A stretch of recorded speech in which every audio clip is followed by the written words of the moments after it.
ថ្ងៃនេះអតិថិជនគាត់បានយក iPhone 11យកមកធ្វើការផ្លាស់ប្ដូរថ្មនៅហាង Camco Fix Mobile Service របស់យើងអញ្ចឹងសម្រាប់ពុកម៉ែបងប្អូនដែលមាននៅទូរស័ព្ទ iPhone គ្រប់ model ទាំងអស់ដែលមានបញ្ហាប៉ោងថ្ម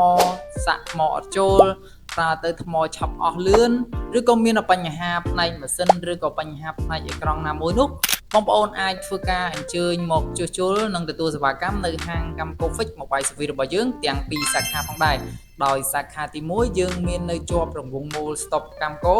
និងសាខាទី2យើងមាននៅជាប់រង្វង់មូល Stop ទួលគោកនេះតែម្ដងបាទហើយក្នុងអំឡុងពេលដែលបងប្អូនជួសជុលគឺមិនអោយរងចាំយូរទេត្រឹមតែរយៈពេល15ទៅ30នាទីតែប៉ុណ្ណោះបាទហើយក្នុងអំឡុងពេលដែលបងប្អូនអង្គុយរងចាំក៏យើងមានកាដូជូនជាមួយនឹងភេសជ្ជៈនិងកាហ្វេផ្សេងៗហ្នឹងជូនបងប្អូនពិសាដោយឥតគិតថ្លៃតែម្ដងបាទហើយសំខាន់យើងមានប្រូម៉ូសិនបញ្ចុះតម្លៃជូនបងប្អូនថែមទៀតបាទអញ្ចឹងពិតជាល្អមែនទែនអញ្ចឹងសម្រាប់ពុកម៉ែបងប្អូនដែលមានចម្ងល់ឬក៏ចង់សួរព័ត៌មានបន្ថែមនោះអាចឆាតមកកាន់ page ផ្លូវការរបស់ Camco Fix Mobile របស់យើង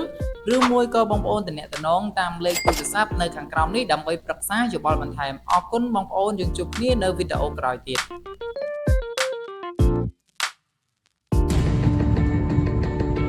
កម្មគូហ្វិចមជ្ឈមណ្ឌលជួសជុលសប្តាហ៍ទំនើបធានាលើគុណភាពតម្លៃសមរម្យសេវាកម្មរហ័សទាន់ចិត្ត